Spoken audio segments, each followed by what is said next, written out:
Guys, this is my latest PT scorecard. I've just scored 26 on 90. I have failed the PT test. I've just scored 26 on 90 this time, and I am going to tell you what all I did, what you need to do, and why I have taken this PT test.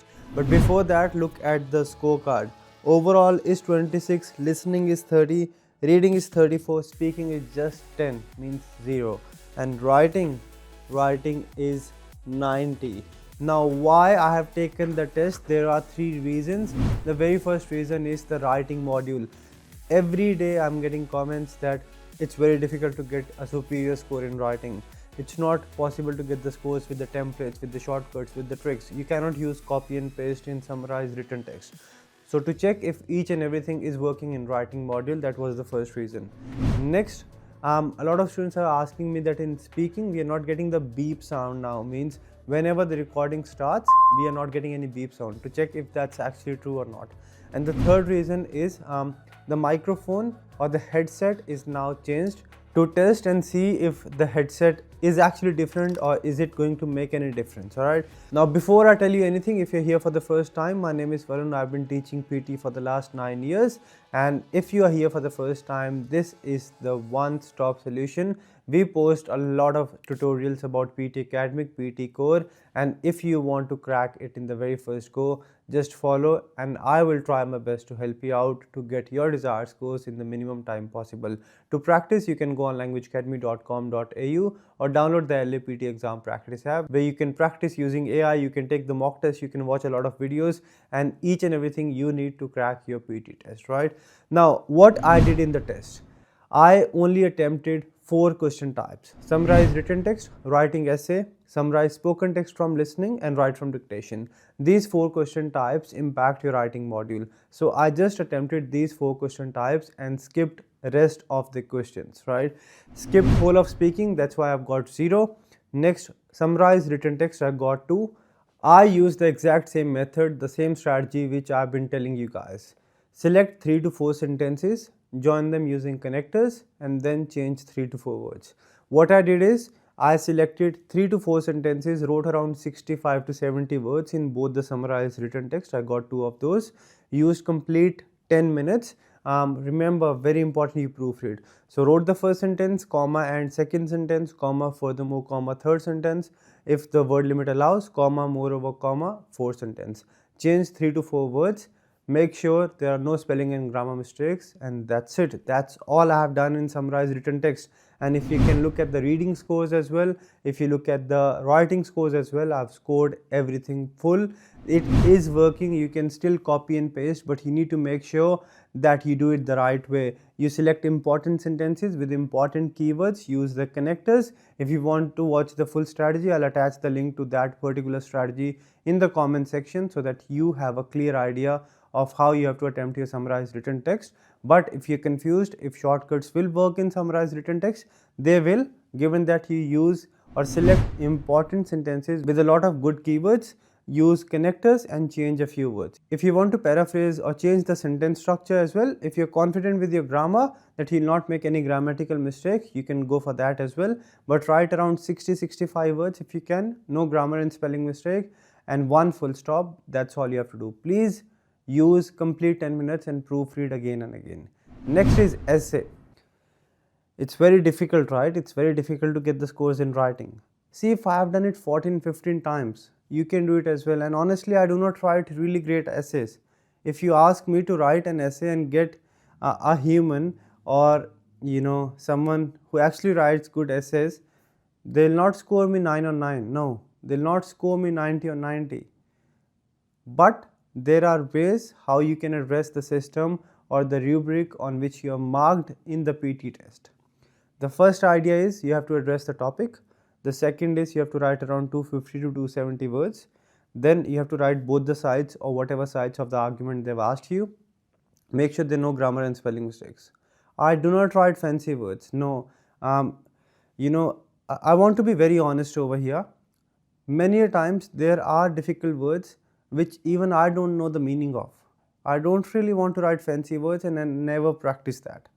What I always do is read the topic properly, have few ideas of the topic, so that I address each and everything asked in the essay. They asked me my opinion, I made sure that I give my opinion. They asked me what was the topic. The topic was learning a foreign language in a school should be made compulsory. Do you agree with this? And give examples or support your opinion. What I did is introduction, 3 sentences using the template or the structure, but I made sure most of my answer is actually relevant to the topic. So yes, what I did is I agree that learning a foreign language at school is important. However, it should not come at the cost of core subjects. Means yes, it's important to learn or focus on learning a foreign language, but it should not hamper students studying the main subjects or the important subjects. I always try to take a diplomatic side of both the sides or a neutral side so that I can discuss both the sides. If you have to discuss more of a single side, you'll need more ideas. So I always try to take side in such a way that I can discuss both the ideas. So in the first paragraph I mentioned, to commence with, there are a lot of ideas or a lot of benefits why learning a foreign language is important. Then I provided one advantage, that it boosts confidence. Then I gave an example. For example, a research conducted by Western Sydney University reveals that students who studied a foreign language outperformed the fellow or classmates in most of the areas of life. Then I gave another advantage. Moreover, learning a foreign language will also boost confidence and help to conduct business activities in the later stages of life. That's it. Third paragraph. On the other hand, learning a foreign language or making it mandatory to learn a foreign language at school can hamper or can impact or can have serious consequences among some students. It might create a lot of unnecessary pressure and stress that students might not even be able to focus on the main subjects and struggle to perform well in the academics. Then I gave an example. Just make an example. A research or survey conducted by any organization reveals that 20% of students feel overburdened when it is compulsory to study a foreign language. That's it. Then conclusion. To conclude, even though learning a foreign language offers a lot of advantages, but there are some disadvantages or serious consequences which should be considered. Therefore, it should be promoted, however, should not be made mandatory. That's all you have to do. That's what I did. Wrote around 250 270 words, 2 to 3 sentences in the introduction, 4 to 5 sentences in body paragraph 1, 4 sentences in body paragraph 2, 2 sentences in conclusion. This is the freestyle structure or the template structure as well, which you can use across any essay type you get. Keep it simple. Do not use fancy words. I'll never recommend you to do that, but make sure you have around 2 to 3 minutes, proofread everything properly. You don't really need a lot of ideas. You just need to address the topic. You need to make sure you cover each and everything asked in the essay prompt, no grammar and spelling mistakes, and that's all you have to do. Essay is easy. I'm telling you, it's easy. You don't have to be perfect. You have to be on the topic. That's it. Next, I skipped the reading part. Listening, summarize spoken text. I got about globalization. Wrote around 65 words. Globalization, or the lecture was about globalization and how it connects the economies.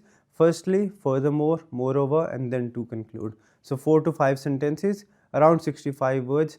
Minimum structure or template, maximum relevant content. You just need to get down or note 3 sentences which you just write. Main topic, firstly 1 sentence, furthermore another sentence, moreover another sentence, and then to conclude, the lecture was about globalization and how it brings the economies or the markets together. All the same things which you have discussed earlier. That's all you have to do. 65 words, simple language, no grammar and spelling mistakes, and off you go. Then rest of the listening I skipped. I moved on to write from dictation, got 3, and I added a lot of extra words, just to see if sequence is important, if you're being penalized for adding extra words for wrong spellings. I was not really sure if postgraduate is a single word. I wrote postgraduate as a single word, as 2 different words, and 1 word with a hyphen as well. So post hyphen graduate. And then I added a lot of articles, lot of singular plural, about spellings as well. And I've got 90 on 90 in writing. You're not penalized for writing extra words in write from dictation. This is what I've been emphasizing. And that is the only reason I don't just come up and share any information with you unless and until I have taken the test myself. Very important. Whatever I do, whatever I have seen in the actual test, that is the only thing I teach you. If I have not taken the test and I'm teaching you, That's not fair, right? That's not good for you, that's not fair for you. So this is what you have to do to get a 90 on 90 in writing. I'm telling you, I'm one of you. I'm one of you. If I've done it, you can do it. Take it easy. Summarize written text 3 to 4 sentences. Good sentences, connectors, change 3 to 4 words. Essay, address the topic. Simple language, simple words. You don't really need to write complex sentences. No compound sentences. Don't worry about it. Simple, keep it easy. No grammar and spelling mistakes. Summarize spoken text, simple 4 to 5 sentences within the word limit, no spelling and grammar mistake. Make sure throughout your writing part and listening questions which impact your writing, you proofread. Write from dictation, be quick, manage your time. But if you are in doubt about spellings, about singular plural, about articles, add extra words and off you go. That's what you have to do to get a perfect 90 on 90. Now, 2 other reasons to check if there still is beep sound in the speaking section. Whenever your recording starts in the speaking module, you'll get a beep sound, right? The beep sound is still there. You will still get beep sound, but it's very low. So you'll have to pay attention when the recording actually starts. So the beep sound is still there, but it's pretty low. So you'll have to be very careful, very attentive, and listen to when your beep sound is there so that you can start your recording. And the last third one, microphone or the headset is replaced by a new headset, but it still feels the same, honestly, right?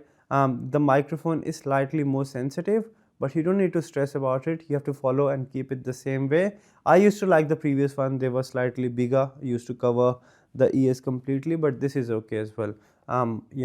With the previous headset as well, students used to get 90. With this as well, they'll get 90. So that is something you cannot control and you should not be worried much about.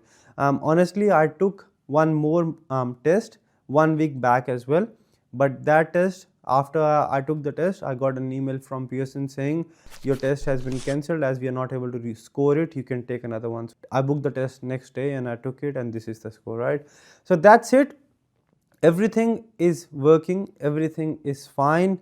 Follow the basics. That's all you need to do in PTE. You can still get your desired scores. Nothing's changed, so you don't stress much about it, right? That's all from this video. I hope the video was helpful. If you want me to conduct any other experiment, you've got any ideas in your mind, you want me to go and take the test something out, let me know. I'll go and do that for sure. It's been 9 years I'm making the videos, and sometimes I even run out of ideas that what my next video should be on. So if you've got any ideas, do let me know. That's it from this video. I hope the video was helpful. If it was, do like, share and subscribe. To practice, you can go on languageacademy.com.au or download the LA PTE exam practice app. You can take one free full score mock test for you, which you'll get scorecard, feedback, tutor feedback, analysis, and each and everything. Now, if you need any help with online and on-campus classes for PTE Academic, PTE Core, PTE anything, we've got 14 sessions running in a day according to different time zones. Just send us a message, give us a call, or visit our website, fill the form.